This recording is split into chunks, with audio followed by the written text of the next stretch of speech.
हाँ तो फ्रेंड्स, अभी तक हम लोगों ने पिछले पार्ट 1 में इफेक्ट का पूरा देख लिए थे।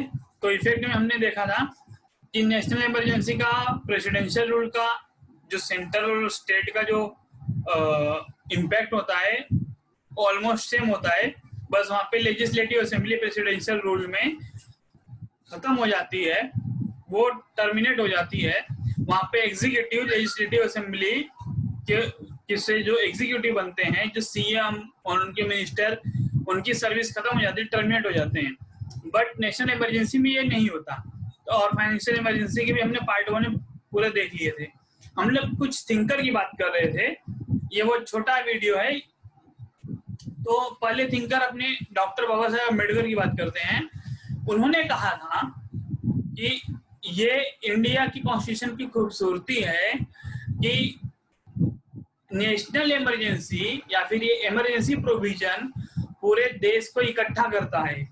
और उन्होंने बोला था इसका मिसयूज भी कर सकते हैं, बट इसका मिसयूज रोकने के लिए इसका एम्पावरमेंट सुप्रीम कोर्ट को दिया गया कि अगर सुप्रीम कोर्ट को लगे कि ये मैलाफाइड है, कहीं पे प्रेसिडेंशियल रूल गलत तरीके से लगाया गया है, तो एसआर बोम्मई केस में सुप्रीम कोर्ट ने ये कहा कि प्रेसिडेंशियल रूल लगाने का जो पावर है उसको रिव्यू किया जा सकता है और वो सही तरीके से लगाया गया कि नहीं।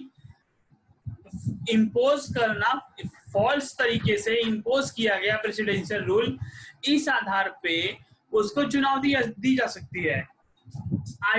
कॉन्स्टिट्यूशन अमेंडमेंट में 38 में इस जो चांस है, इस बात को खत्म कर दिया गया था कि अगर एक बार कहीं नेशनल इमरजेंसी लगी तो सुप्रीम कोर्ट या फिर किसी भी कोर्ट में इसको लेके चुनौती नहीं दी जा सकती। बट सुप्रीम कोर्ट ने अपने बाद के ऑर्डर में चेंज किया कि नहीं, अगर कोई मैलाफाइड इंटेंशन के साथ काम किया है तो उसको रिव्यू करेंगे और जरूरत पड़ी तो उसको रिवोक भी कर सकते हैं, उसको हटा भी सकते हैं। ठीक है। तो डॉक्टर अंबेडकर ने कहा था कि यूएस में बहुत टाइट है, उनका फेडरलिज्म बहुत टाइट है, और इंडिया के केस में हमारा फेडरलिज्म का जो स्ट्रक्चर है वो बहुत अच्छा है कि वो जब तक चाहे अपने फ्री में रहेंगे, जब तक अकॉर्डिंग टू कॉन्स्टिट्यूशन चलेंगे, तब तक अपने सारे लिबर्टी, सारे सोवरेनिटी का यूज करेंगे। बट अगर किसी केस में इंडिया की सोवरेनिटी, यूनिटी, लिबर्टी, इस पे अगर कोई खतरा आता है तो फिर सेंट्रल गवर्नमेंट इस इमरजेंसी का यूज करके, इमरजेंशियल पावर यूज करके इसको कब कर सकती है, जो आने वाले खतरे को रोक सकती है। ठीक है। तो ये पार्ट 2 था।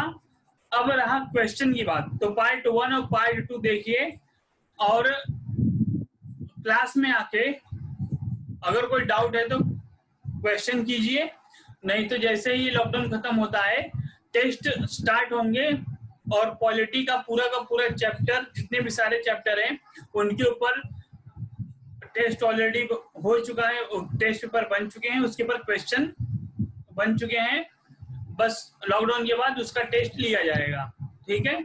तो घर पे रहिए, उसको रिवाइज करते रहिए, पूरे के पूरे पॉलिटी को, पूरा लक्ष्मीकांत A to Z आप लोग रिवाइज करते रहिए, जितने हो गए हैं, जितने नहीं हुए हैं इसी तरह से हम लोग क्लासेस कंडक्ट करके वो भी करेंगे। ठीक है।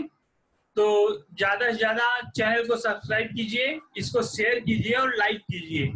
ठीक है। Thank you.